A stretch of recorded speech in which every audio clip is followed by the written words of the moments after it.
11월 6일 오늘 만나 성경 말씀은 에스라 5장 2절에서 5절 말씀입니다. 같은 때에 스알디엘의 아들 스룹바벨과 요사닥의 아들 예수아가 예루살렘에 있는 하나님의 성전 건축 공사에 착수하였다. 하나님의 두 예언자도 그들을 도왔다. 바로 그때에 유프라데스 강 서쪽 지방의 다뜨네 총독이 스달보스네와 동료 관리들을 데리고 그들에게 와서 누가 그 성전을 다시 지으라고 하였는지, 누가 성벽 공사를 마치라고 하였는지를 물었다. 그들은 또한 성전 재건을 돕는 사람들의 이름도 밝히라고 요구하였다. 그러나 하나님이 유다의 원로들을 돌보아 주셨으므로 아무도 그 일을 막을 수 없었다. 페르시아 관리들은 이 일을 다리우스 왕에게 알리고 회답을 기다리는 수밖에 없었다. 아멘. 오늘 만나로 만나주시는 하나님을 기대합니다. 우리가 11월부터 함께 나누고 있는 에스라서는 무너진 하나님의 나라를 다시 세우는 회복의 역사라고 할 수 있습니다. 에스라 1장부터 6장까지는 성전의 재건, 7장부터 마지막 10장까지는 말씀의 재건의 이야기입니다. 하나님은 이스라엘 백성이 바벨론의 포로로 잡혀간 지 70년 만에 바벨론을 무너뜨리고 바사의 고레스 왕을 들어 사용하십니다. 그의 마음을 감동시키셔서 이렇게 명령하십니다. 예루살렘에 여호와의 성전을 다시 지으라. 그래서 스룹바벨과 예수아의 인도로 이스라엘 백성들이 돌아와 성전의 기초를 놓습니다. 그런데 바로 그 순간부터 방해가 시작됩니다.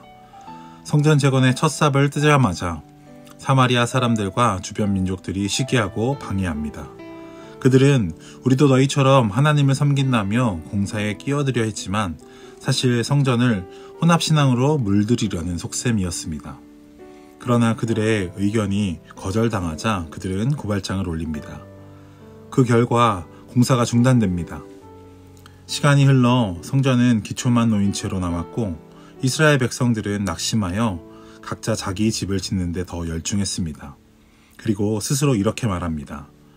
여호와의 전을 건축할 시기가 이르지 아니하였다. 이 말은 상황이 어려우니 하나님의 때가 아니다라는 자기 합리화였습니다. 그런데 여기서 중요한 신앙의 원리가 드러납니다. 하나님의 약속으로 시작된 일, 하나님을 위한 일이라도 방해가 있다는 사실입니다. 하나님은 분명히 약속하셨습니다. 70년이 차면 너희를 돌아오게 하리라 라고 말입니다. 그리고 실제로 그 약속이 이루어져 성전에 기초를 놓았지만 하나님의 뜻이 분명함에도 불구하고 방해가 찾아왔습니다. 우리는 흔히 이렇게 생각합니다. 하나님의 일이라면 순탄해야 하지 않을까? 하나님이 인도하신다면 어려움 없이 진행되어야 하지 않을까? 하지만 성경은 그렇지 않다고 말합니다. 하나님의 뜻에 순종한 사람일수록 더 큰 저항을 만났습니다. 노아는 하나님의 말씀에 순종해 방주를 지었지만 조롱을 받았습니다. 아브라함은 하나님의 약속을 믿고 약속의 땅에 들어갔지만 그 땅은 기근이 있었습니다. 모세는 하나님의 부르심을 받았지만 바로의 완강한 거절 앞에 섰습니다. 성경의 모든 믿음의 사람들은 순종의 길 위에서 방해를 받았습니다. 왜냐하면 하나님의 뜻이 이루어지고 하나님의 나라가 세워질 때마다, 복음이 전해질 때마다, 믿음의 가정이 바로 서려 할 때마다 어둠은 결코 가만히 있지 않기 때문입니다. 그러므로 방해는 슬퍼할 일이 아닙니다. 그것은 하나님께서 지금도 살아 역사하고 계시다는 증거입니다. 어둠은 빛이 비출 때만 움직입니다. 빛이 임하지 않았다면 어둠은 반응하지 않습니다. 하나님은 그 방해 한가운데에서 두 선지자 학개와 스가랴를 보내십니다. 그들은 낙심한 백성에게 이렇게 외칩니다. 이 백성이 말하기를 여호와의 전을 건축할 시기가 이르지 아니하였다 하니 너희는 이 전을 다시 건축하라. 이 말씀을 들은 스룹바벨과 예수아가 다시 일어나 성전을 재건합니다. 방해가 사라진 것이 아닙니다. 오히려 더 강해졌습니다. 그러나 이번에는 달랐습니다. 그들은 사람의 눈치를 보지 않고 두려워하지 않고 말씀을 붙잡고 다시 짓기 시작합니다.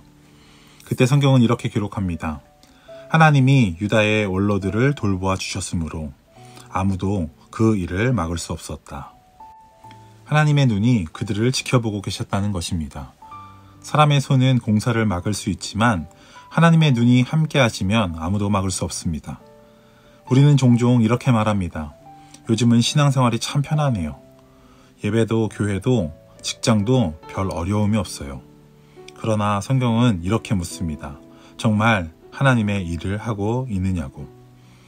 어쩌면 신앙의 본질은 평탄함에 있지 않고 순종에 있다는 생각이 듭니다.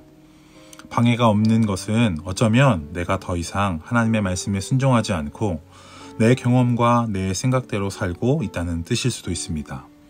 그러므로 하나님의 사람에게 찾아오는 방해와 역경은 징벌이 아닙니다. 오히려 내가 누구의 다스림 아래 있는지 드러내는 영적 증거입니다. 하나님은 방해 속에서 우리의 순종을 연단하시고 그 순종을 통해 하나님의 나라를 다시 세워가십니다. 사랑하는 성도 여러분, 오늘 여러분의 삶에 어떤 방해가 있습니까? 가정에서, 일터에서, 관계 속에서 나의 믿음을 흔들고 좌절시키려는 장애물들은 무엇입니까? 그 방해는 하나님께서 여러분을 포기하셨다는 신호가 아니라 하나님이 여전히 여러분을 통해 일하고 계신다는 신호입니다. 방해가 있다는 것은 하나님의 빛이 여러분들의 삶에 비추고 있다는 표시입니다. 그러니 우리 낙심하지 맙시다. 그 방해 때문에 주저앉거나 포기하지 맙시다.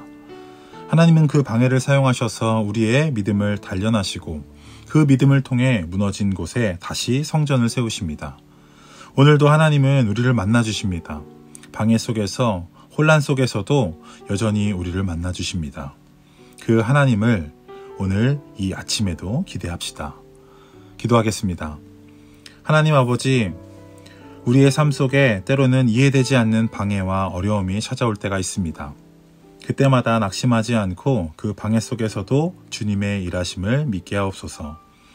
어둠이 깊을수록 빛이 더 선명해지듯 우리의 삶이 방해 속에서도 하나님의 뜻을 따라 세워지게 하옵소서. 오늘도 우리를 만나주시는 하나님을 기대하며 예수 그리스도의 이름으로 기도드립니다. 아멘. 이제 두 가지 기도 제목으로 함께 기도합시다. 첫 번째로는 오늘 주신 말씀을 기억하며 함께 기도합시다. 방해와 어려움 속에서도 낙심하지 않고 하나님의 말씀에 순종함으로 우리의 삶과 가정, 교회가 하나님의 나라로 다시 세워지게 하옵소서. 두 번째로는 사회선교와 환경선교의 기도 제목을 가지고 함께 기도합시다. 이웃과 피조세계를 향한 복음의 손길이 끊어지지 않게 하시고 사회와 환경을 회복시키는 우리 교회가 되게 하옵소서. 이 기도 제목으로 기도하신 이후에 개인 기도하시겠습니다.